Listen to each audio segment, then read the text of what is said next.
When we all sign up for college, we see the high tuition costs and accept the fact that we'll be spending years paying it off. Then at the start of the semester, every student faces the daunting task of paying outrageous amounts for textbooks and access codes. Actions are being taken to encourage the costs to be lowered, but students should realize that it's their job to stand up for a change because it's their money that's funding this monopoly. Textbook prices have always put a strain on our wallets, and the prices never seem to go down. This past August, according to NBC News' review of Bureau of Labor Statistics data, textbook prices have risen over 3 times the rate of inflation from January 1977 to June 2015, a 1,041% increase. The average student spends roughly $1,200 a year on textbooks. Over the past decade, college textbook prices have increased by 82%, which is shown on this graph that compares it to the rate of inflation.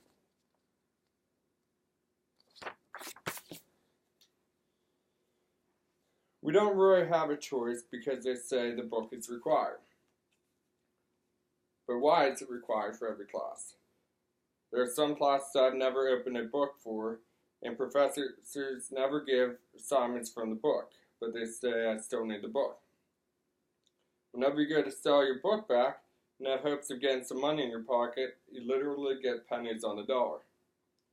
For example, this past semester I went to sell back 5 of my books that I paid over $100 a piece for at the beginning of the semester. I went to 3 different places to sell them, and the highest offer I got was $8 for all 5 books. I was told at the bookstore that there were newer teacher editions that they were offering $1 a piece per book for the older ones as a courtesy. So this semester I recouped $8 of what I spent on textbooks. As if textbook prices weren't outrageous enough, within the past 5 years, we've been privileged enough to now have to spend money on access codes. The average access code is anywhere between $55 to $125 or more. Obviously, they can't be sold back or returned, and you have to have them in order to now do your assignments. Again, why do we have to pay for it? Most of us would be perfectly fine doing handwritten assignments out of a book in order to save money. We didn't choose to start doing our work online, it was chosen for us. And basically, we're told we have to pay for it or we won't pass, even though we're struggling with money as it is. So what could be done to stop this or to even lower our costs? Obviously, we can't make a stand and say we'll no longer pay these prices because the only people who will suffer from it is us.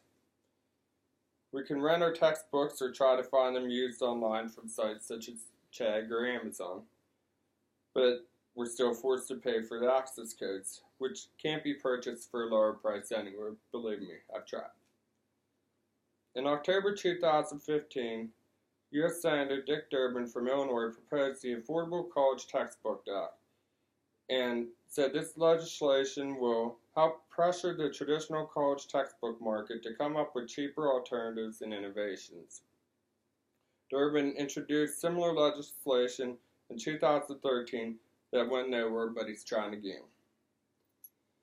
This program would have a competitive grant process that would be overseen by the U.S. Department of Education. The bill says it would support pilot programs aimed to expand the use of open textbooks, and applicants would need to estimate the cost savings for students. Durbin already has a number of senators who have sponsored the bill. We could try convincing our universities to adopt an open textbook network campus-wide. An open textbook is faculty-written and peer-reviewed, just like traditional textbooks, but they would be published under an open license. This means that they are free online, free to download, and affordable in print. According to a survey conducted by the U.S. Public Interest Research Group in 2014, 82% of survey respondents said they would do significantly better in a course if the textbook were free online and a hard copy was optional, which is exactly how open textbooks work. Actions need to be taken to help us and future college students be at least relieved of a partial amount of this burden. According to Slippery Rock University's online Rocket, in January 2014, Slippery Rock University should adopt an open textbook network campus-wide and begin to encourage professors to utilize these as viable options for students. We could also try reaching out to our senators and representatives and asking them to sign up and support the Affordable College Textbook Act. The more support there is, the more likely a result will come. It may not be while we're in school, but hopefully benefit college students and even our own children if they go to college. The follow steps other colleges are taking, like the University of Maryland University College, who US Today reported in August 2015, eliminated textbooks as of this past fall. The Vice President, Kara Van Dam, said that students would be able to use a variety of materials and videos online at no cost. If a college like that, who has about 84,000 students, can take a step like that, why can't others? Textbooks have always been a financial strain on college students, and though we've made some steps toward finding a solution to bring a change, there's still a ways to go. There are a variety of routes that we can explore to lower our costs for the time being, but at the end of the day, we have to speak up and be a voice because it's our money essentially being spent. As the Rocket said in January 2014, textbooks shouldn't cost more than tuition.